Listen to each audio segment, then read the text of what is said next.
BA पाठ द्वितीय वर्ष के मेरे समस्त प्रिय विद्यार्थियों, आज के इस YouTube व्याख्यान में SNKP राजकीय स्नातकोत्तर महाविद्यालय नीम का थाना के YouTube चैनल पर मैं आपका स्वागत करता हूं। मैं JP बिलोनिया, एसोसिएट प्रोफेसर, विभागाध्यक्ष हिंदी।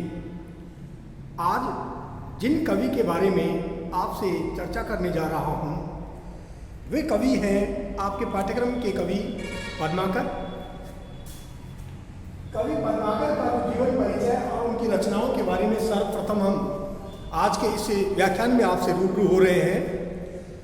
प्रिय विद्यार्थियों, जैसा पद्माकर के लिए कहा जाता है कि पद्माकर जो कवि हैं, सबसे पहले हम उनका जो नाम था उस नाम के बारे में जान लें कि पद्माकर कवि का जो पूरा नाम है वो पद्माकर भट्ट था। वे तेलंग ब्राह्मण मोहनलाल भट्ट के पुत्र थे, जैसा साहित्य में लिखा हुआ मिलता है। इनका जन्म सन 1753 में सागर में हुआ। इनके वंश के अन्य लोग भी कवि थे, इस कारण से वंश का नाम कवीश्वर पड़ गया। वंश का नाम भी कवीश्वर पड़ गया। रीतिकाल के ब्रजभाषा कवियों में पद्माकर का महत्वपूर्ण स्थान आंका जाता है। वे हिंदी साहित्य के रीतिकालीन कवियों में अंतिम चरण के सुप्रसिद्ध और विशेष सम्मानित कवियों की श्रेणी में आते थे। मूलतः हिंदी भाषी न होते हुए भी पद्माकर जैसे आंध्र के अनगिनत तेलंग ब्राह्मणों ने हिंदी और संस्कृत साहित्य की श्रीवृद्धि में जितना योगदान दिया है, वैसा अकादमिक उदाहरण अन्यत्र दुर्लभ है। मूलतः तेलुगु भाषी थे और इनके पूर्वज दक्षिण के आत्रेय, आचनानस, शबाष्य, त्रिप्रभा, ऋण्वित, कृष्ण यजुर्वेद को की तैतरीय शाखा के यशस्वी तेलंग ब्राह्मण थे। पद्माकर के पिता मोहनलाल भट्ट सागर में बस गए और यहीं पद्माकर जी का जन्म भी हुआ। परंतु हिंदी साहित्य का इतिहास में आचार्य रामचंद्र शुक्ल और बांदा डिस्ट्रिक्ट गजेटियर के अलावा कुछ विद्वान मध्य प्रदेश के सागर की बजाय उत्तर प्रदेश के नगर बांदा को पद्माकर की जन्मभूमि मानते हैं। शायद इसलिए क्योंकि बहुत से वर्ष उन्होंने बांदा में ही व्यतीत किए। प्रिय विद्यार्थियों, पद्माकर कवीश्वर एक प्रतिभा संपन्न जन्मजात कवि थे। इन्हें आशु कवित्व शक्ति अपने पहले के कवियों और संस्कृत विद्वानों की सुदीर्घ वंश परंपरा से ही प्राप्त हुई थी। उनके पूरे कुटुंब का वातावरण ही कवितामय था। उनके पिता के साथ साथ उनके कुल के अन्य लोग भी बहुत समादृत कवि थे, अतः उनके कुल वंश का नाम ही कवीश्वर पड़ गया था। मात्र 9 वर्ष की आयु में ही पद्माकर उत्कृष्ट कविता लिखने लग गए थे और जयपुर नरेश महाराज जगत सिंह को पद्माकर ने अपना परिचय कुछ इस तरह से दिया था कि भट्ट तेलंगाने को बुंदेलखंडवासी कवि सुदस प्रकाश की पद्माकर सुनामा हो, जोरत कवित छंद छपे अनेक भांति संस्कृत प्राकृत पढ़ी जू गुणग्रामा हो। हय रथ पाल की गेंद ग्रह ग्राम चारु आखर लखाए लेत लाखन की सामा हो, मेरे जान मेरे तुम काने हो, जगत सिंह तेरे जान तेरो वह विप्र में सुदामा। तो इस तरह से उन्होंने अपना इस तरह का परिचय दिया था। कवि का ठाठ बाट और राज सम्मान और उनकी जो दानशीलता है वो कैसी थी। पद्माकर राज दरबारी कवि के रूप में कई नरेशों से सम्मानित भी हुए थे, अतः वे अनेक राज दरबारों में सम्मानपूर्वक भी रहे। सुधाकर पांडे ने उनके बारे में लिखा है कि पद्माकर ऐसे सरस्वती पुत्र थे जिन पर लक्ष्मी की कृपा सदा बनी रही थी और अतुल संपत्ति उन्होंने अर्जित की थी, और संग साथ सदा ऐसे लोगों का जो दरबारी संस्कृति में डूबे हुए लोग थे। कहा जाता है कि जब वह चलते थे तो राजाओं की तरह उनका जुलूस चलता था और उनकी गणिकाएं उनके साथ में हमेशा मौजूद रहती थी। हिम्मत बहादुर बिरदावली की भूमिका में दीन जी ने लिखा है कि पद्माकर ने अपने काव्य शक्ति के प्रताप से एक अवसर पर तो 56 लाख रुपए नगद, 56 गांव और 56 हाथी इनाम में प्राप्त किए थे। तो इससे आप अनुमान कर सकते हैं कि उस समय ये जो कवि थे वो कितने महान कवि हुआ करते थे। और रघुनाथ राव के पन्ना और जयपुर के रनिवासों में पद्माकर का पर्दा नहीं था। उत्सवों और त्योहारों के अवसर पर राजसी श्रृंगार किए अब सूर्य पश्चात कई कमनीय कांताओं को उन्होंने नज़दीक से भी देखा था। समय समय पर नागपुर, दतिया, सतारा, सागर, जेतपुर, उदयपुर, ग्वालियर, अजयगढ़ और बूंदी दरबार की ओर से उन्हें बहुत सम्मान और धन की प्राप्ति भी हुई थी। पन्ना महाराज हिंदूपति ने उन्हें 5 गांव जागीर में दिए थे और जयपुर नरेश सवाई प्रताप सिंह ने 1 हाथी, स्वर्ण पदक, जागीर तथा कवि शिरोमणि की उपाधि भी दी थी। और बाद में जयपुर राजा जगत सिंह ने उन्हें दरबार में धन संपदा और आदर सम्मान दिया था और साथ ही कुछ गांवों की जागीर भी उनको यहाँ प्रदान की थी।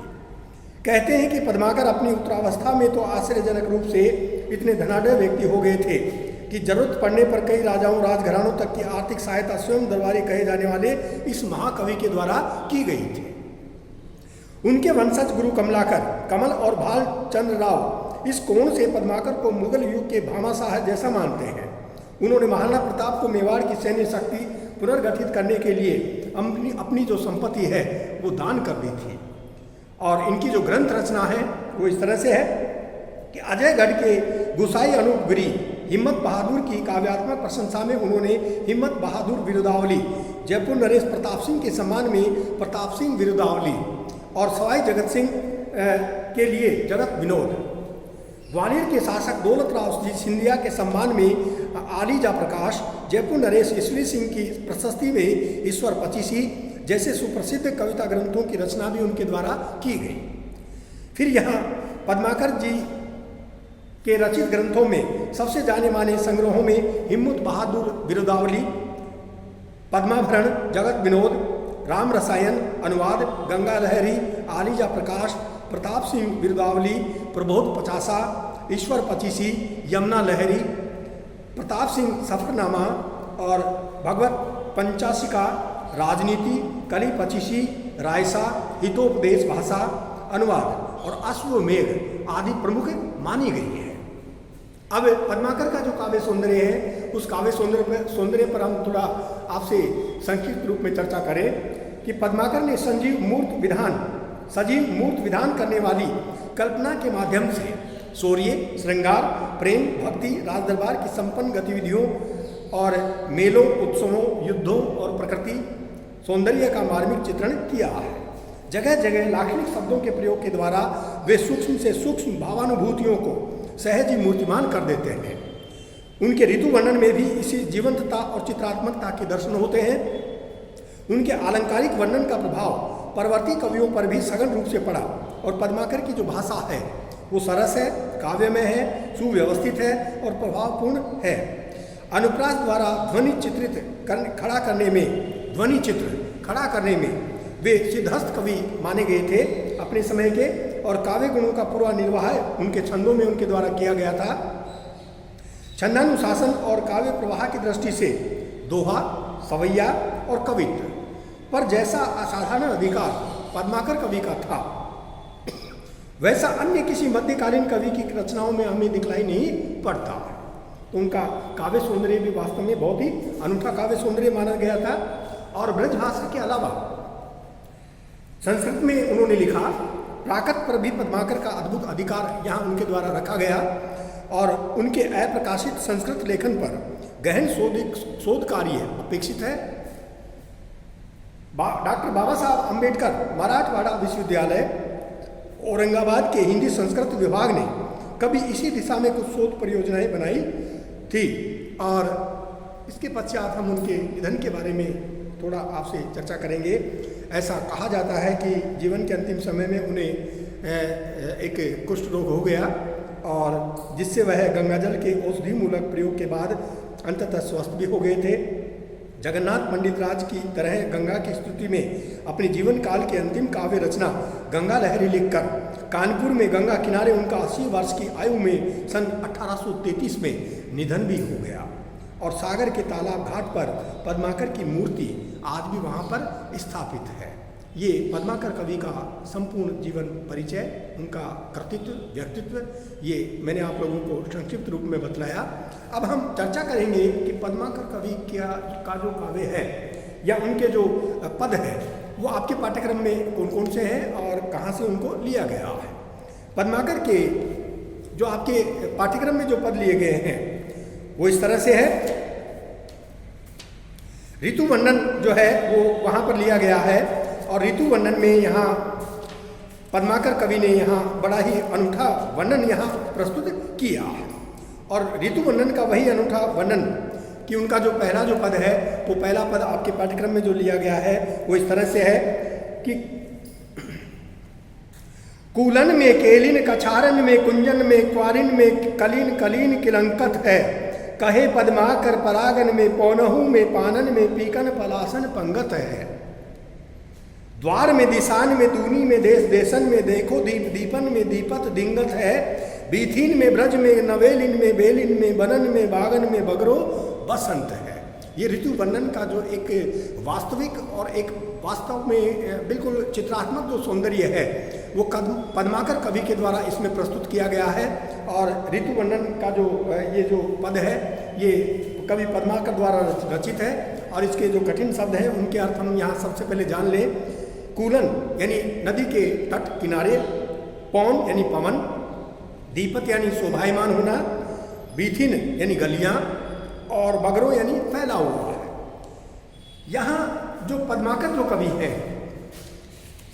सबसे पहले हम इसका प्रसंग लें कि प्रसंग जो है ये अवतरण जो है या जो पद जो है वो पद्माकर कवि का है और प्रकृति वर्णन से संबंधित है। और इसमें कवि ने ऋतुराज बसंत के मनोरम प्रभाव का बड़ा ही सुंदर और मनोहारी चित्रण यहाँ प्रस्तुत किया है। बसंत ऋतु की प्राकृतिक सुषमा का मनोहर वर्णन करते हुए कवि कह रहे हैं कि कूलन में केलिन कछारन में कुंजन में, यानी यमुना नदी के जो किनारे हैं तटों पर पशु पक्षियों एवं अन्य प्राणियों की एकांत की क्रीड़ाओं में, कछारों में, वन उपवन में, वहाँ के कुंजों में, बाग बगीचों में, फूलों की क्यारियों में और सुंदर सुंदर फूलों की कलियों में बसंत किलकारियाँ भर भर करके और अपने आगमन की यहाँ सूचना दे रहा है। अर्थात बसंत की शोभा वहाँ चारों ओर छाई हुई है। कवि पद्माकर कहते हैं कि फूलों की पराग में, पवन में, पत्तों में, कोयल के कंठ में और पलाश की झाड़ियों और पुष्पों में बसंत की जो सुषमा है वो फैल रही है। घर के द्वारों पर, सभी दिशाओं में, सारे संसार में, देश देश में, द्वीप द्वीप में, अर्थात धरती के समस्त वातावरण में बसंत ऋतु की जो मनोरम जो छटा है ये प्राकृतिक छटा आलोकित हो रही है। ब्रज की गलियों में, सारे ब्रज में, कामनियों में यानी स्त्रियों में, लताओं में, वनों में, बागों में सर्वत्र ऋतुराज बसंत फैला हुआ है। इस तरह बसंत के आगमन से संपूर्ण प्रकृति तथा जड़ चेतन जगत अत्यधिक शोभायमान हो रहा है। यहाँ अन्य जो रीतिवादी कवि आचार्य हैं उन्हीं की भांति कवि पद्माकर ने भी बसंत ऋतु का सारा समग्र चित्रण यहाँ प्रस्तुत कर दिया है और वर्णन की जो स्थूलता एवं उद्दीपन रूप में वस्तुओं और पदार्थों की जो शाब्दिक योजना होने से दृश्य विधान यहाँ बहुत ही सुंदर बन पड़ा है। इसमें यमक और अनुप्रास अलंकार का कवि ने प्रयोग किया है और कवित्व, छंद एवं श्रृंगार रस की यहाँ व्यंजना भी कवि के द्वारा इस पद के अंतर्गत यहाँ द्रष्टव्य की गई है। तो प्रिय विद्यार्थियों, ये इनका पहला पद था। अब आपके जो दूसरा पद इनका जो पाठ्यक्रम में लिया गया है वो इस तरह से है। ओरे भांति कुंजन में गुंजरत भौर भीर, ओरे डोर झोरन में बोरन के हवे गए, कहे पद्माकर सु ओरे भांति गलियान, छलिया छबील छेल छवि छवे गए। ओरे भांति बिहग समाज में आवाज होती, ऐसे ऋतुराज के न आज दिन द्वे गए। ओरे रस ओरे रीति ओरे राग ओरे रंग, ओरे तन ओरे मन ओरे बन हवे गए। यानी पद्माकर कवि का ये अगला जो पद है जो आपके पाठ्यक्रम में लिया गया है, यानी ओरे का तात्पर्य हमें लेंगे अन्य, ओर ही। भौरे यानी भीर, भौर यानी भीर, भौरों के झुंड, भौरे भीर यानी भौरों के झुंड। भौर का तात्पर्य हम यहाँ लेंगे भौरे से और भीर का तात्पर्य हम लेंगे भीड़ से, झुंड से। बोरन यानी आम की जो मंजरियाँ, झोरन यानी झोर समूह, छैन छलिया नायक, बिहक समाज यानी पक्षियों का समूह, बिहक कहते हैं पक्षी को, और बिहक समाज यानी पक्षियों का समूह, पक्षियों का समाज, ऋतुराज ऋतुओं का राजा, बसंत, ये इसके कठिन शब्द हैं। और अवतरण जो है ये बिल्कुल कवि पद्माकर के द्वारा रचित ऋतु वर्णन से लिया गया अवतरण है, और इसमें कवि पद्माकर ने बसंत ऋतु के प्रारंभ होते ही उसके प्रसार का बड़ा ही सुंदर वर्णन यहाँ प्रस्तुत किया है। ऋतुराज बसंत के वैभव का वर्णन करते हुए कवि पद्माकर कहते हैं कि लता कुंजों में भंवरों के झुंड अब अन्य प्रकार से ही गुंजन करने लगे हैं। उनका गुंजन करने का जो गुंजायमान होने का जो तरीका था वो अपने आप ही बदल गया है। और इस तरह से कवि पद्माकर कहते हैं कि आम के पेड़ों पर मंजरियों के समूह भी अब विचित्र प्रकार की मादक गंध से भर गए हैं। पद्माकर कवि कह रहे हैं कि अब गलियों में मस्त प्रकृति के जो छलिया नायक हैं एक भव्य शोभा विलास को धारण कर रहे हैं, तथा पक्षियों के झुंड भी बड़ी मनोरम कलरव ध्वनि करने लग गए हैं। अभी ऋतुराज बसंत के आगमन के 2 ही दिन हुए हैं, 2 भी दिन नहीं हुए हैं, अर्थात कुछ ही दिन हुए हैं, तो भी इसके प्रभाव से आनंद रस, आचार व्यवहार की क्रियाएं, राग तथा रंग, शरीर और मन अर्थात प्राणियों के समस्त क्रियाकलाप एवं विलास भाव और ही प्रकार के हो गए हैं। अब वन भाग की प्रकृति भी और ही प्रकार से शोभित होने लगी है। आशय यह है कि समस्त जीवों में तथा सारी प्रकृति में बसंत ऋतु का जो प्रभाव है वो सर्वत्र फैल गया है और वह अपने वैभव से प्रभावित कर रहा है। बगरियो बसंत है, यानी वह अपने पूरे प्रभाव के साथ प्रकृति में चारों ओर बसंत ऋतु का प्रभाव फैल गया है। यहाँ विशेष में हम लेंगे कि बसंत के वैभव वर्णन करने में श्रृंगार रस की प्रधानता यहाँ व्यक्त हुई है और ऋतुराज बसंत के प्रभाव का सरस और सरल चित्रण, ये भावपूर्ण चित्रण यहाँ कवि पद्माकर के द्वारा अपने इस पद में प्रस्तुत किया गया है।